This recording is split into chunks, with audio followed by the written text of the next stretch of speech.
ایسا میرا سوال ہے، اگر جنگ عظیم 3 ورلڈ وار 3 ہوتی ہے تو پوری دنیا اس کی گرفت میں آ جائے گی،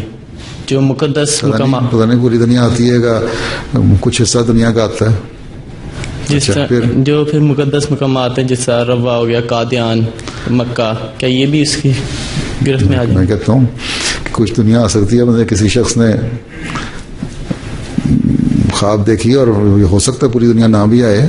کچھ حصہ ایسا ہے مثلا کہ ایک بہت بڑا طوفان آ رہا ہے اور اس میں پوری دنیا اس کی لپیٹ میں ہے، جس میں سے افریقہ کا کچھ حصہ بچ جاتا ہے اور آسٹریلیا بچ جاتا ہے، یا آسٹریلیا کا میجر پارٹ بچ جاتا ہے، تو اسی طرح ہو سکتا ہے کہ کچھ حصے بچ جائیں، باقی یہ چیزیں تو قائم رہیں گی۔ اللہ تعالیٰ نے اگر دین کو قائم رکھنا ہے تو اس دین کی جو نشانیاں ہیں تو ان کو شاعر اسلام جتنے ہیں وہ یا خاص خاص مقدس مقامات ہیں بھی قائم رہیں گے انشاءاللہ۔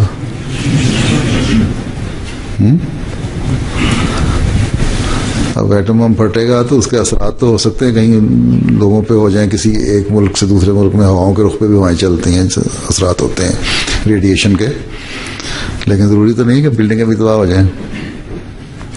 اب وہاں ہیروشیما مثلا ہم نے دیکھا ہے یا ناگاساکی میں جو بم پھٹتے ہیں ساری تباہی ہو گئی، اس میں بھی ایک کوئی چرچ تھا یا کیا کوئی ٹیمپل تھا یا کیا تھا، بہرحال وہ بلڈنگ اس کی کھڑی رہی اور اس کا جو ڈوم تھا اس کا سارا اسٹرکچر کا کنکریٹ والا حصہ یا دوسرا سا ختم ہو گیا، لیکن جو آئرن اسٹرکچر تھا وہ کھڑا رہا اسی طرح، حالانکہ ساری تباہی ہو گئی، سارے لوگ پگھل گئے۔ تو جس چیز کو محفوظ کرنا ہو تو موقع پہ بھی محفوظ کر دیتا ہے اللہ تعالیٰ۔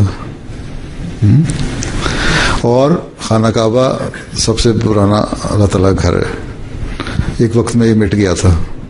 اس کی بنیادوں کی نشاندہی حضرت ابراہیم کو ہوئی، اس پہ بنایا گیا، دوبارہ ایسی حالت آ گئی کہ وہ گر گیا، پھر نئے سرے سے بھی تعمیر ہوئی اور وہ حضرت صلی اللہ علیہ وسلم کے زمانے سے ہوئی ہیں، اور حضرت صلی اللہ علیہ وسلم نے ہی اس کی تعمیر میں ایک میجر رول ادا کیا جب وہ حجر اسود کو رکھنے کا مسئلہ آیا اور قوموں کی لڑائی کو، قبیلوں کی لڑائی کو وہاں روک دیا۔ اور یہ بنیاد جب حضرت صلی اللہ علیہ وسلم سے پڑ گئی اور آخری نبی حضرت صلی اللہ علیہ وسلم ہیں تا قیامت، تو اس لیے جو نشانیاں اللہ تعالیٰ نے قائم فرما دیں جو پہلے مٹ چکی تھیں وسلم کے ذریعے سے قائم فرما دیں، وہ انشاءاللہ تا قیامت قائم بھی رہیں گی، میں سمجھتا ہوں یہ، اور انشاءاللہ اسی طرح ہے۔